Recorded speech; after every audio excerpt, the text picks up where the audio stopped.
His favorite phrase was a post-dated check he never intended to cash. "After this week," he'd say, as if time were a debt he could pay off later with interest. But time is a creditor that doesn't accept excuses. In his 30s, after this week meant the promotion. In his 50s, it meant the retirement fund. He treated his presence like a luxury item, something he had to earn before he was allowed to give it away.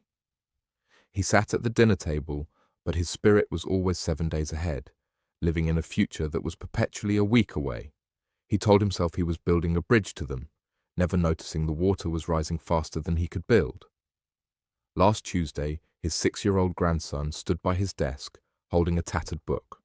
The boy didn't ask to play, he just looked at the calendar on the wall and asked, "Grandpa, is after this week a real day, or is that just where things go to die?" The room went cold. The silence wasn't just quiet, it was heavy.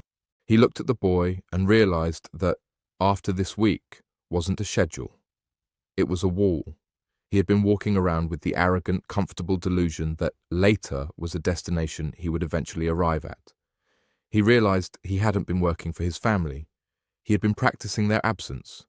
Nothing dramatic had been stolen. No great tragedy had struck. He had simply traded 40 years of nows for a collection of somedays that had finally expired. He saw it clearly then. The big break he was waiting for wasn't coming, because it had already passed him by while he was checking his emails. That evening, the house was silent. His wife didn't ask about his day. She didn't ask when he'd be free. She had finally learned to live in the space he left behind. He walked into the kitchen, sat down, and for the first time in 46 years, he didn't mention the office. He didn't promise next week. He just reached out and touched her hand. It was a small action, too quiet for a miracle. Too late for a hero, but just in time to be a man.